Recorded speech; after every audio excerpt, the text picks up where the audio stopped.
Okay, album artwork is strangely important to me. In fact, I'm one of these weird people that sometimes I think that album artwork is more important than the music. So if you think that's crazy, you might want to click away. But if there's a part of you that kind of agrees with me, I mean, album artwork has been so iconic over the years. And even some of the uniconic artwork, even just artwork that only speaks to you and not other people or whatever, it's just been meaningful. It certainly enhances the musical experience, especially today with vinyl or even cassettes, where you take out this giant 12-inch by 12-inch, or how big is it? Like, I can't remember, but these big records, and you get to look at it and you look at the label and you look at the spine. We're going to talk all about that today. I want to talk about the 10 essential things you need to think about when making great album covers. Okay, let's dive in. Number one is the artwork is just as important as the music. And I'm talking about this from a creative standpoint. What that means is that if you're an artist who is writing these songs for 6 months to a year, then you're recording these songs for 6 months to a year and mixing and mastering them, then why does the creative process stop right then and there? Why aren't you still being creative when it comes to marketing and promoting this record and to designing the album cover and picking the vinyl colors and all of the cool things you're doing on physical and you're doing digitally? Why do we put all of this creative energy into the 10 songs that make up an album, or just the one song that makes up an incredible single? And then we say, yeah, do whatever for the artwork. I don't care. That's a big problem. And I think that the music is being mistreated when we don't think about the artwork almost as much as we think about the music. Two pieces of advice I could give you in this regard is to start working on the album cover as soon as you start working on the album. So for me, when I'm writing, I'm thinking about the album title. I'm thinking about the album cover. I want the music that and the songs to kind of match the album cover that I'm working on and vice versa.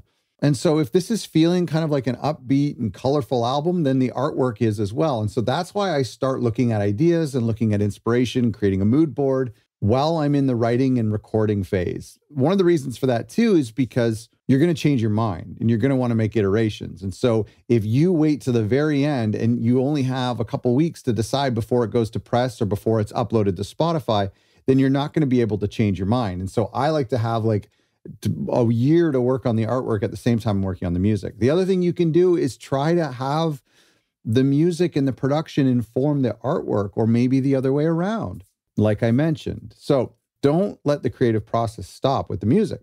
By the way, a huge shout out to our friends at Vinyl Moon for sponsoring today's episode, but more on them in just a little bit. Okay, tip number 2 is consider how it looks when it's small. In fact, more than that is consider how it looks on every format. So like I mentioned, on vinyl, you might have a 12-inch by 12-inch. On cassette, it might be vertical, like the way you see it on your phone. And then on a phone, you're going to see it on Spotify scrolling really small, or Apple Music. On YouTube, it might be horizontal. Here's what I do. When I have an album cover, I save it as a JPEG, something that I like. And then I have the demos or the rough mixes of the album in Apple Music or in my iTunes. And then I attach that temporary album cover to iTunes, and then I sync it with my phone. And so when I'm laying in bed, I can be listening to mixes, but it's actually in iTunes on my phone.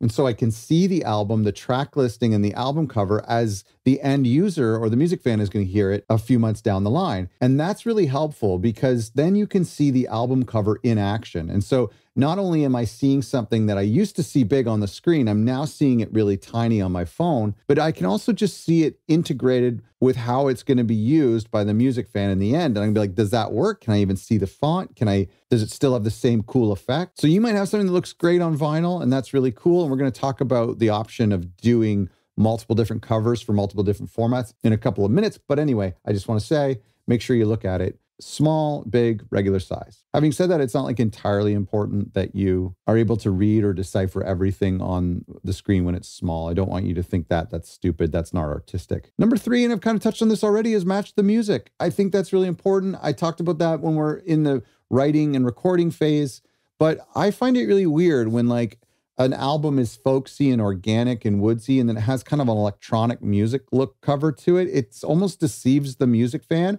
And when they go to record stores, they're going to be seeing you on the shelf, or when they're scrolling on the discovery mode on Spotify, they might pass by you. But if they see like a woodsy photo and you standing off in the distance in the woods, or something that's kind of organic looking, then they probably know this is going to be kind of a folksy or like a an album made with like real instruments or organic instruments. And maybe on the opposite end, you have something that's like really dark and ominous that represents the music. You might disagree with me. You might think it's cool to have like super bright, vibrant Barbie colors for like a dark metal record. There might be some truth to that, but for the most part, I think it's really cool when the music matches the art matches the music. Now, that doesn't have to be spoon-fed to the music fan. We're not talking about like branding this in the same way you would brand a toy on the shelf at Toys R Us. I'm just talking about doing artwork that shares the cohesive vision of the music.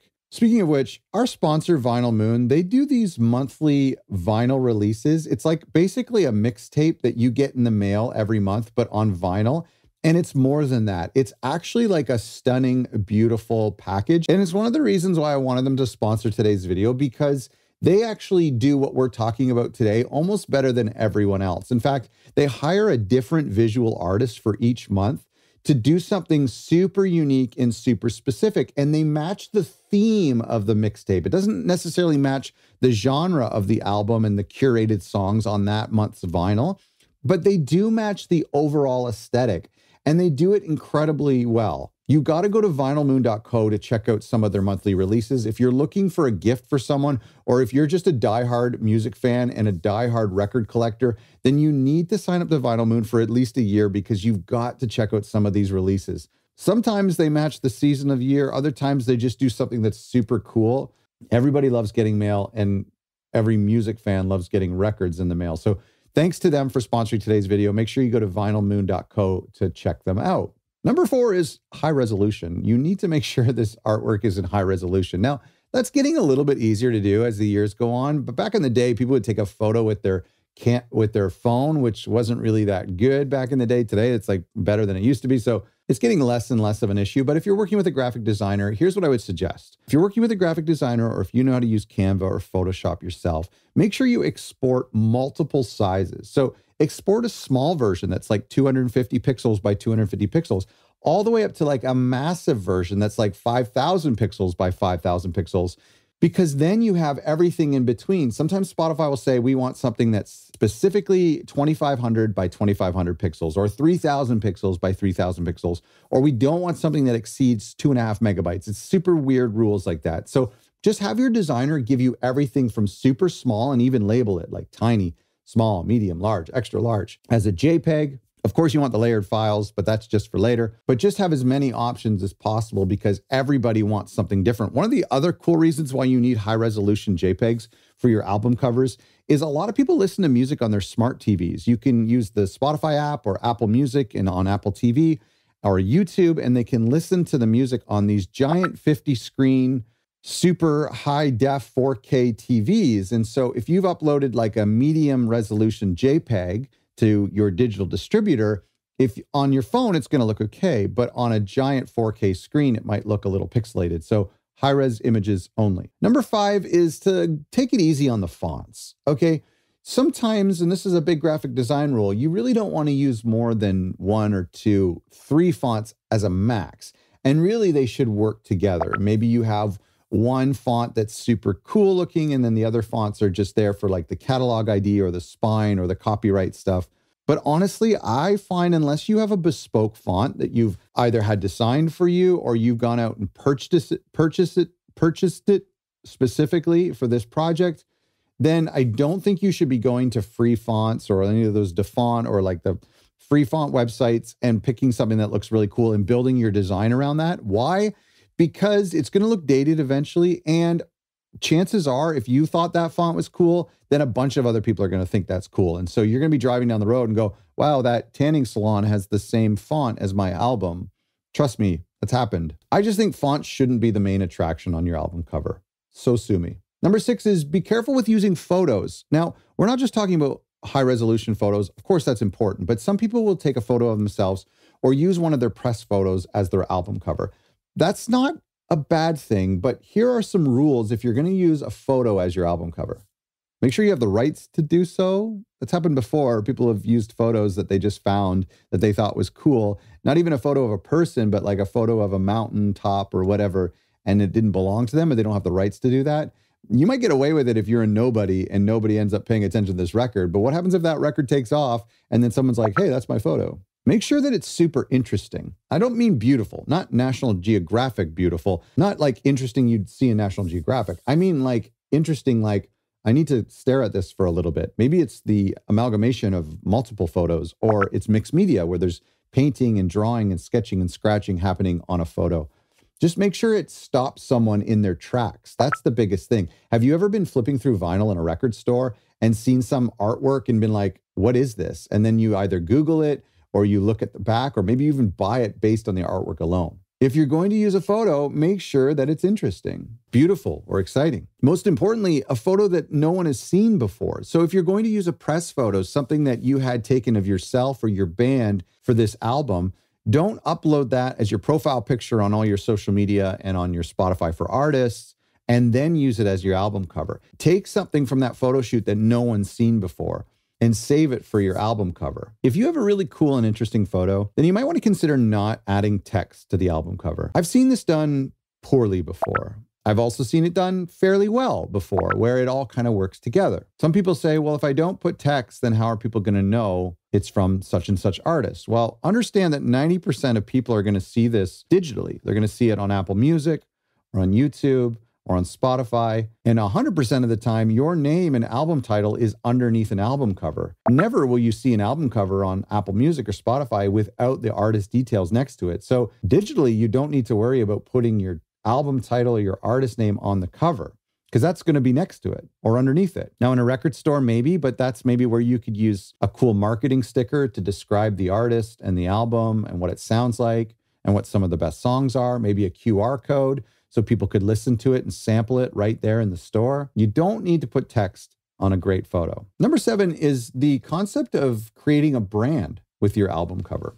Now, I actually taught like a huge kind of workshop. There's like a free workshop you can watch about what I'm about to talk to you about now, is like taking this album cover and spreading it out to the pre-release singles and having it match the same look and feel, or actually using the same design elements on your merch that you do that's tied to this album, the singles, the music video, the tour posters and tickets.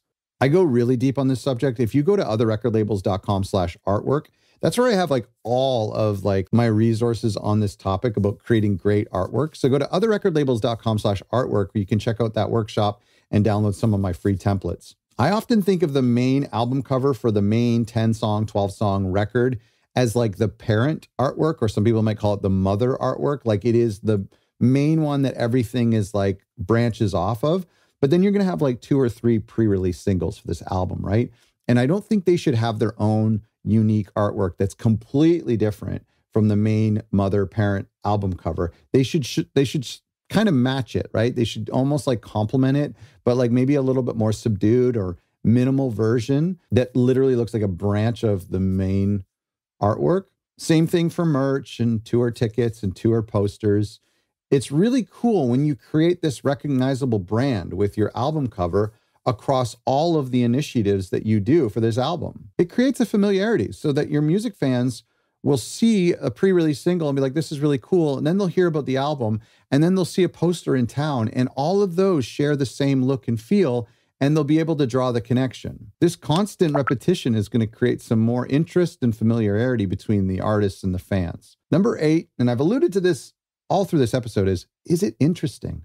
This is, to me, one of the most important words in music is this interesting? I don't care if it's good. I don't care if it's bad. That's kind of subjective, but I feel like something that's interesting isn't subjective. If it stops people in its tracks, if you hear a sound on your headphones that is so familiar, so generic, music that you've heard millions of times before, then you're neither going to think it's good nor bad. You're just going to think it's bland, neutral, boring. What's next? And the same goes for artwork.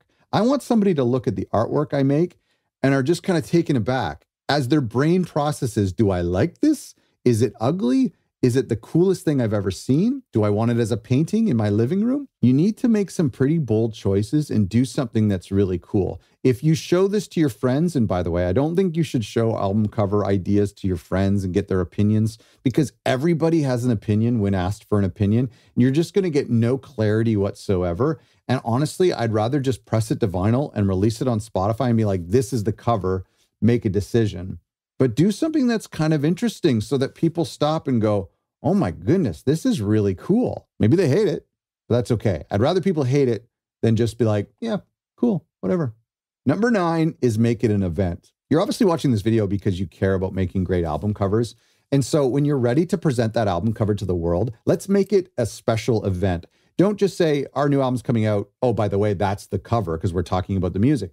Make it an event. Have you ever seen on Instagram, I don't think people do this anymore, where they share like one square of the album cover slowly? That's kind of gotten a little bit old, but the principle is still really great. And that is like slowly leak out this really exciting piece of art. Remember, the album cover is almost as important as the music. It's all part of one complete whole. So keep it secret until a special intentional time where you're going to release it. We always talk about the lead up to release day where you have pre-release singles. Maybe you drop a music video. Maybe you announce a tour that's happening. Maybe you do a couple interviews or a couple album reviews come out. All of these little initiatives that you do leading up to the album coming out, one of them should be unveiling the album cover in the same way that you unveil the album title or the album release day. And that could all happen at the same time. Sometimes I like to drop the cover on Instagram or on social media and just say, new album coming this fall. Or maybe I'll just do a corner piece of the album cover so that it adds a little bit of mystery and intrigue. Either way, make it an event. Have you ever seen album cover mock-ups where the album might not be released yet or the vinyl or CD isn't in hand, but people will use like a Photoshop digital mock-up where they'll put the album cover on a fake looking CD or fake vinyl and show what the vinyl color is going to look like, and they use this for pre-orders and stuff. That's a great way to kind of make an event. Before the album is in anyone's hands and before it's released, you show this physical product and what it's going to look like as a whole, not just like a standard static image, but as a 3D object on cool paper with vinyl, with inserts, that kind of stuff. So make it special. Finally, number 10 is break some rules. Now, ideally not the rules I've just mentioned for you, but if you feel like it makes sense for you to break some of these rules, then go ahead. I'm not an expert. I'm just a music fan. I like album covers, but here's some rules that I broke recently. I had an album cover and I designed it digitally. Now, if you've watched some of my other material, you know the difference between RGB and CMYK. CMYK is for print. It's a little bit more reserved, muted, duller. RGB is brighter. It's using LED lights. The colors are more vibrant. I designed an album cover that was really neon and electric on the screen, but then when I printed it out, it looked a little bit different. So I kept the electric version, the really bright and vibrant version, for digital downloads and streaming. And then I designed something using the same elements, but just placed a little bit differently, using more white space for the vinyl record. But then that artwork wouldn't fit on the cassette. So I did something unique for the cassette. And then I did something completely even different for the CD. This is like breaking the rules, having 5 different album covers, but they were all loosely connected and it really enhanced the overall campaign. Kanye West has done no album cover at all. Sometimes just a CD, sometimes just black. That's cool. If there's one word I want you to take away from all this, it's the word interesting. Break rules if it means you're going to have an interesting album cover. Maybe that's a naked baby in a swimming pool. You might get in trouble a few years later. But it's important that you do something exciting, something interesting, something as creative as the music itself. All of my resources for creating great album covers, my templates, and another workshop that I have, you can get at otherrecordlabels.com/artwork. It's all free. Make sure you go to otherrecordlabels.com/artwork. I hope you found this helpful. And another shout out to my friends at Vinyl Moon for making some of the coolest vinyl packages I've ever seen made. Make sure you check them out and show them some love. vinylmoon.co. Thanks for watching.